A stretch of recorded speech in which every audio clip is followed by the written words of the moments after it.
Hi friends, good morning. ಮನಸ್ಸುಗಳ ಮಧುರ YouTube ಚಾನಲ್ಗೆ ತಮಗೆಲ್ಲರಿಗೂ ಸ್ವಾಗತ. ಬನ್ನಿ, ಇವತ್ತಿನ ರೂಟೀನ್ ಏನಂತ ನೋಡ್ಕೊಂಬರೋಣ. ಸಿಕ್ಕಾಪಟ್ಟು ಒಂದು ವಾರಲಿದ್ದ ಹುಷಾರೇ ಇಲ್ಲರಿ, ಏನೂ ಕೆಲಸ ಮಾಡೋಕ್ಕೆ ಅನಿಸಿಲ್ಲ, ಏನೂ ಇಲ್ಲ. ಬನ್ನಿ, ನಾನಿಲ್ಲಿ ಬೆಳಗ್ಗೆ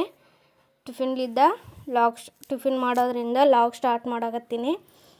ಏನು ಲಾಗ್ ಅಂದ್ರೆ, ಏನು ಟಿಫಿನ್ ಮಾಡಕತ್ತೀವಿ ಅಂದರೆ ಇವತ್ತು ಪೂರಿ ಮತ್ತು ಸ್ವೀಟು ಚಟ್ನಿ ಮಾಡಕತ್ತೀನಿ. ಬನ್ನಿ, ಇವಾಗ ಸ್ವೀಟ್ ಚಟ್ನಿನ ಯಾವ ರೀತಿ ಮಾಡೋದಂತಂದು ನೋಡ್ಕೊಂಬರೋಣ. ಜಾಸ್ತಿನೇ ಜ್ವರ, ಕೆಮ್ಮು, ನೆಗಡಿ ಎಲ್ಲ ಆಗ್ಬಿಟ್ಟಿತ್ತು, ಕಮ್ಮಿನೇ ಆಗಿದ್ದಿಲ್ಲ. ಜಸ್ಟ್ ನಾನಿಲ್ಲಿ ಟೊಮೊಟೊ ಮತ್ತು ಈರುಳ್ಳಿ ಮೆಣಸಿಕಾಯಿ ತೊಗೊಂಡಿನಿ. ಬೆಳಗ್ಗೆ ಎದ್ದೇಳೋದೆ 9 ಗಂಟೆಗೆ ಎದ್ದೀನಿ ರೀ. ಎದ್ದು ಆಮೇಲೆ ಸ್ವಲ್ಪ ಕಸ ಹುಡುಗಿ, ಬಾಂಡೆ ಏನು ತಿಕ್ಕಿಲ್ಲ, ಬಾಂಡೆ ಸಹ ನಮ್ಮ ಮುನ್ನೇರ ತಿಕ್ಕಿದ್ರೆ, ಯಾಕಂದ್ರೆ ಹುಷಾರಿಲ್ರಿ, ಏನು ಮಾಡೋಕೆ ಮನಸ್ಸೇ ಬರೋಲ್ತ. ಇದ್ರೆ ಥಂಡಿ ಆಗಕತ್ತಿತ್ತು, ಹಂಗಾಗಿ ಏನೂ ಮಾಡಲಿಲ್ಲ. ಇಲ್ಲಿ ಜೀರಿಗೆ, ಸಾಸಿವೆ ಮತ್ತು ಕರಿಬೇವು ಹಾಕ್ಕೊಂಡಿನಿ. ಇವತ್ತೊಂದು ಸ್ವಲ್ಪ ಇದು ಅನ್ಸಾಕತ್ತೈತಿ, ಹಂಗಾಗಿ ಸ್ವಲ್ಪ ಎದ್ದು ಬರೀ ಅನ್ನ ಸಾರು ತಿಂದು 2-3 ದಿನ ಅಂತೂ ಬರೀ ಅನ್ನ ಸಾರು ತಿನ್ನೋದೇ ಆಗಿತ್ತು. ಹಂಗಾಗಿ ಇವತ್ತು ಏನಾದರೂ ಚೇಂಜ್ ಇರಲಿ ಅಂತಂದು ಪೂರಿ ಯಾರು ಮಾಡಿದ್ರೆ ಆಯ್ತು ಅಂತಂದು ಪೂರಿ ಮಾಡಕತ್ತೀವಿ. ನಾನಿಲ್ಲಿ ಉಪ್ಪು ಮತ್ತು ಅರಿಶಿನ ಪುಡಿ, ಸ್ವಲ್ಪ ಗರಂ ಮಸಾಲ ಹಾಕ್ಕೊಂಡಿನಿ. ನಾವು ಇದನ್ನು ಅವಲಕ್ಕಿ ಎಲ್ಲ ಮಾಡ್ತೀವಲ್ರಿ, ಅದೇ ಥರನ ಒಗ್ಗರಣೆ ಮಾಡ್ಕೊಂಡ್ರೆ ಆಯಿತು. ನಾನು ಆವಾಗಲೇ ಎದ್ದ ತಕ್ಷಣ ಹಿಟ್ಟು ಕಲಸಿಟ್ಟೆ. ಗೋಧಿ ಹಿಟ್ಟು ಮತ್ತು ರವೆ ಹಾಕಿ ಹಿಟ್ಟು ಕಲಸಿಟ್ಕೊಂಡೀನಿ. ಸ್ವಲ್ಪ ನೋಡಿ, ಇವಾಗ ಸಾಫ್ಟ್ ಆಗೈತಿ. ಹಾಗೆ ಕಲಸಿ ಹಾಗೆ ಮಾಡಿದ್ರೆ ಪೂರಿ ಅಷ್ಟೊಂದು ಚೆನ್ನಾಗಿ ಬರೋದಿಲ್ಲ. ಕಲಸಿ ಒಂದು 10-15 ನಿಮಿಷ ಆದರೂ ಇಟ್ಟರೆ ಪೂರಿ ಚೆನ್ನಾಗಿ ಬರ್ತಾವೆ. ಹಂಗಾಗಿ ನಾನು ಆವಾಗಲೇ ಕಲಸಿಟ್ಕೊಂಡು ಕಸ ಹುಡುಗಿ ಜಳಕ ಮಾಡಿ ಪೂರಿ ಮಾಡಕತ್ತೀನಿ. 3 ದಿನವೂ ಜಳಕನೂ ಮಾಡಿದ್ದಿಲ್ಲ ರೀ, ಹಂಗಾಗಿ ಇವತ್ತು ಜಳಕ ಮಾಡಿದ್ರೆ ಆಯ್ತು ಅಂತಂದು ಜಳಕ ಮಾಡೀನಿ. ಬನ್ನಿ, ಈ ಕಡೆ ನಮ್ಮದು ಇದು ಪೂರಿಗೆ ಚಟ್ನಿ ಸಹ ರೆಡಿ ಆಯಿತು. ನಾನೀಗ ಅದನ್ನು ಸ್ವಲ್ಪ ಜಸ್ಟು ಒಗ್ಗರಣೆ ಮಾಡಿ ಹಂಗೆ ಇಟ್ಕೊಂಡೀನಿ. ಅದನ್ನು ಆಮೇಲೆ ಏನು ಮಾಡೋದಂತಂದು ನೆಕ್ಸ್ಟ್ ನೋಡೋಣ. ಇಲ್ಲಿ ಬನ್ನಿ, ಇವಾಗ ಪೂರಿಗೆ ಹುರುಳಿ ಮಾಡ್ಕೊಳ್ಳೋಣ. ಪೂರಿ ಎಲ್ಲ ಮಾಡೋಕೆ ಈ ಥರ ಹುರುಳಿ ಮಾಡ್ಕೊಂಡೆ. ನಾನು ಪೂರಿ ಎಲ್ಲನೂ ಒಂದೇ ಸಾರಿ ಲಟ್ಟಿಸ್ಕೊತೀನಿ. ಒಂದೊಂದೇ ಲಟ್ಟಿಸ್ಕೊಂಡು ಆಮೇಲೆ ಪೂರಿ ಕರಿಯೋದಂದ್ರೆ ಕಷ್ಟ ಅನಿಸುತ್ತೆ, ಹಂಗಾಗಿ ನಾನು ಒಂದೇ ಸಾರಿನ ಪೂರಿನ ಲಟ್ಟಿಸ್ಕೊಂಡ್ರೆ ಆಯ್ತು ಅಂತಂದು ನಮ್ಮ ಮನೆಯವ್ರಿಗೆ ಹೇಳಿದೆ. ನಾನು ಲಟ್ಟಿಸ್ಕೊಡ್ತೀನಿ, ನೀವು ಕರೀರಿ ಅಂತಂದು. ನಂಗೆ ಅದು ಗೊತ್ತಾಗಲ್ಲ, ನೀನು ಮಾಡಂತಂದು.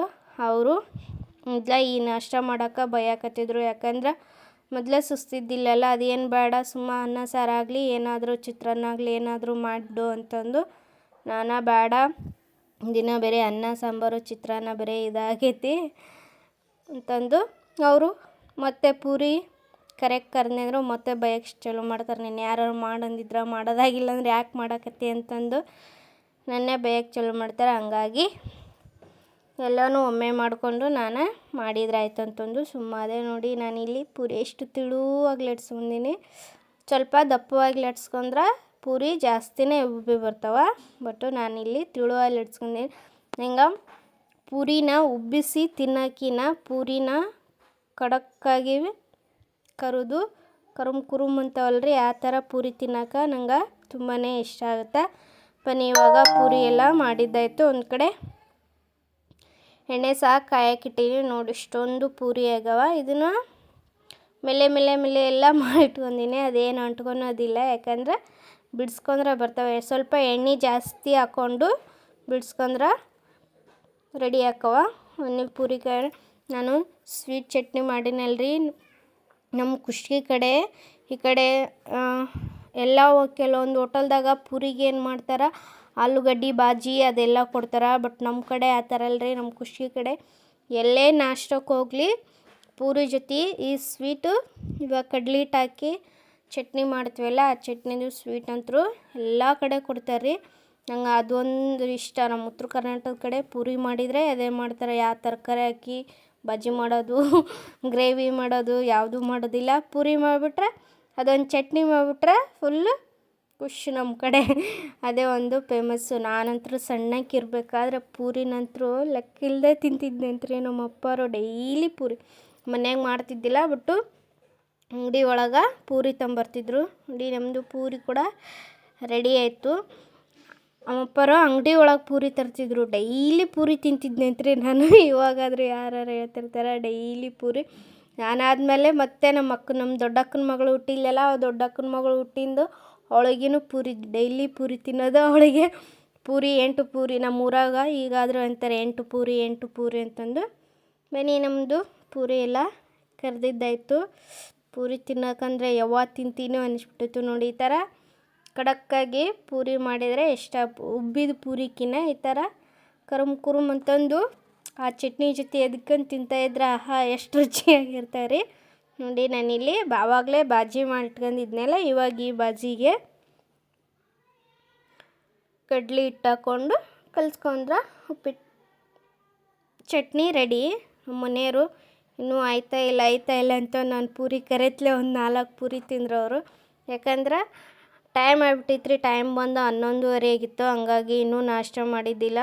ಲೇಟಾಗಿ ಹುಷಾರಿಲ್ಲ ಕಾರಣಕ್ಕೆ ಲೇಟಾಗಿದ್ವಿ. ನಮ್ಮ ಮನೆಯವ್ರು ಸಹ ಇವಾಗ ಮನೆಯವ್ರದ್ದು ಇವತ್ತು ರಜೆ ಐತೆ, ಅವರು ಕೆಲ್ಸಕ್ಕೆ ಹೋಗಿಲ್ಲ. ಹಂಗಾಗಿ ಲೇಟಾಗಿದ್ವಿ. ಅವ್ರು ಇಲ್ಲಾಂದ್ರೂ ನಾನು ಲೇಟಾಗಿ ಎದ್ದೇಳಾಕತ್ತೀನಿ. 8:30 9 ಗಂಟೆಗೆ ಎದ್ದೇಳಾಕತ್ತೀನಿ ರೀ. ಯಾಕಂದ್ರೆ ಬೆಳಗ್ಗೆ ಎದ್ದ ತಕ್ಷಣ ಥಂಡಿ ಒಂಥರ ಚಳಿ ಅನಿಸ್ತಿತ್ತು. ಹಂಗಾಗಿ ನಾನು ಲೇಟಾಗೆ ಎದ್ದು ಅಡುಗೆ ಮಾಡೋಕತ್ತಿದ್ವಲ್ಲ, ಅಡುಗೆ ಮಾಡತ್ಲೆ ಹಸು ಆಗಿತ್ತು ಅಂತಂದು ಅವರು ಪೂರಿ ಕರೆತ್ಲೇನ ತಿಂದರು. ನೋಡಿ ಈ ಥರ ಏನಿಲ್ಲ, ಜಸ್ಟ್ ಇದನ್ನ ಹಾಕಿ ಗ್ಯಾಸ್ ಮೇಲೆ ಇಟ್ಟು ಕುದಿಸ್ಬೇಕು ಅಂತಂದು ಏನಿಲ್ಲ. ಜಸ್ಟ್ ಈ ಥರ ತಣ್ಣೀರೊಳಗನೆ ಈ ಥರ ಇಟ್ಟು ಕಲಸಿ ಇದಕ್ಕೆ ಹಾಕಿಬಿಟ್ರೆ ಬಾಜಿ ಸೂಪರ್ ಆಕೈತ್ರಿ. ನಮ್ಮ ಕಡೆ ಪ್ರತಿಯೊಂದು ಹೋಟೆಲ್ದಾಗೂ ಕೊಡ್ತಾರೆ. ಈಗಾದ್ರೂ ಪ್ರತಿಯೊಂದು ಹೋಟೆಲ್ದಾಗೂ ಈ ಚಟ್ನಿ ಮಾಡಿರ್ತಾರೆ. ಬಟ್ಟು ಇಲ್ಲಿ ದೊಡ್ಡ ಅಂಗಡಿ ಇಲ್ಕಲ್ಲು ಅದೇ ನಮ್ಮ ಖುಷಿ ಬಿಟ್ಟು ಇಲ್ಕಲ್ಲೊಳಗೆ ಎಲ್ಲಿ ಕೊಡೋದಿಲ್ಲ ರೀ. ಇಲ್ಕೊಳ್ಳೊಳಗೂ ಬೇರೆ ಕಾಯಿ ಚಟ್ನಿ ಆಮೇಲೆ ಬಟಾಟಿ ಬಾಜಿ ಬೇರೆ ಅಂಥದ್ದು ಕೊಡ್ತಾರೆ. ನಮ್ಮ ಖುಷಿಯಾಗಿಲ್ಲರಿ. ಎಲ್ಲೇ ಹೋಟೆಲ್ಗೆ ಹೋದ್ರೂ ಇದನ್ನು ಸ್ವೀಟ್ ಚಟ್ನಿನ ಕೊಡ್ತಾರೆ. ಫುಲ್ಲು ಪೂರಿಗಿದೆ ಯಾವ ಥರ ಅಂದ್ರೆ ಒಂಥರ ಕಾಂಬಿನೇಷನ್ ಹೇಳೋಕ್ಕಾಗೋದಿಲ್ಲ. ಆ ಥರ ಫುಲ್ಲು ಟೇಸ್ಟಿ ಆಗುತ್ತೆ. ಇದ್ರ ಮುಂದೆ ಯಾವ ಚಟ್ನಿನೂ ನಾವು ಎಷ್ಟೇ ಚಲೋತ್ನೇ ಚಟ್ನಿ ಮಾಡ್ಕೊಂಡು ತಿಂತೀವಿ ಅಂದರೂ ಅದಕ್ಕೆ ಯಾವ ಚಟ್ನಿನೂ ಹೋಲ್ಸೋಕ್ಕಾಗೋದಿಲ್ಲ. ಅಷ್ಟೊಂದು ಟೇಸ್ಟಿಯಾಗಿರುತ್ತೆ ಈ ಚಟ್ನಿ. ಸ್ವಲ್ಪ ಉಪ್ಪು ಕಮ್ಮಿ ಆಗೈತೇನೋ, ಆವಾಗಲೇ ಹಾಕ್ಬೇಕಾದ್ರೆ ಉಪ್ಪು ಸ್ವಲ್ಪ ಕಮ್ಮಿನ ಹಾಕ್ಕೊಂಡಿದ್ವಿ. ನಾ ವಿಡಿಯೋನ ಇಲ್ಲಿಗೆ ಮುಗಿಸ್ತೀನಿ ರೀ. ಹೊಸ್ತೆ ನೋಡೋರು ನನ್ನ ವಿಡಿಯೋನ ಸಬ್ಸ್ಕ್ರೈಬ್ ಮಾಡಿ, ಪಕ್ಕದಲ್ಲಿ ಕಾಣುವ ಬೆಲ್ ಐಕನನ್ನು ಕ್ಲಿಕ್ ಮಾಡಿ ವಿಡಿಯೋ ನೋಡಿದ ತಕ್ಷಣ ಫ್ಯಾಮ್ಲಿಗೆ ಮತ್ತು ಫ್ರೆಂಡ್ಸ್ಗೆ ಶೇರ್ ಮಾಡಿ. ಬನ್ನಿ ಇವಾಗ ನಾಷ್ಟ ಎಲ್ಲ ಆಯಿತು ನೋಡ್ರಿ. ನಾಷ್ಟ ಎಲ್ಲ ಆಗಿಂದ ಇನ್ನು ಗುಳಿಗೆ ತೊಗೊಳೋದು. ಇಲ್ಲಿ ಹೆಂಗೆ ಗೊತ್ತ್ರಿ, ಜಾಸ್ತಿ ಊರಾಗ ಚಡ್ಚಂದಾಗ ಜಾಸ್ತಿ ಜ್ವರ ಬಂದುಬಿಟ್ರೆ ಇಂಜೆಕ್ಷನ್ ಮಾಡೋದಿಲ್ಲ. 2 ದವಾಖಾನೆಗೂ ಇಲ್ಲೆಲ್ಲ ಬಾಗ್ಲಾಕಿತ್ತು. ಆಮೇಲೆ ಇಲ್ಲಿ ಮನೆಗೊಬ್ರನ್ನ ಡಾಕ್ಟ್ರನ್ನ ಕರೆಸಿದ್ವಿ. ಅವರು ಬಂದು ಇಂಜೆಕ್ಷನ್ ಮಾಡಿದ್ರೆ ಸ್ವಲ್ಪ ಕಮ್ಮಿ ಆಗುತ್ತಂತ ನಾವು ಇದು ಮಾಡಿದ್ವಿ. ಬಟ್ ಅವ್ರು ಏನು ಮಾಡಿದರು, ಇಲ್ಲ ಜ್ವರ ಜಾಸ್ತಿ ಅದಾವ, ನಾವು ಇಂಜೆಕ್ಷನ್ ಮಾಡೋದಿಲ್ಲ, ಹಂಗಾಗಿ ಗುಳಿಗೆ ಅಷ್ಟೇ ಕೊಡ್ತೀನಿ ಅಂತಂದು ಅವರು ಒಂದು 4 ಗುಳಿಗೆ ಕೊಟ್ಟು ಹೋದರು. ಬಟ್ಟು ಗುಳಿಗೆ ಸ್ಟ್ರಾಂಗ್ ಅದಾವ್ರಿ. ಒಂದು ಮಧ್ಯಾಹ್ನ ಒಂದು ತೊಗೊಂಡಿದ್ದು ಸ್ವಲ್ಪ ಕಮ್ಮಿ ಅನಿಸಿತ್ತು.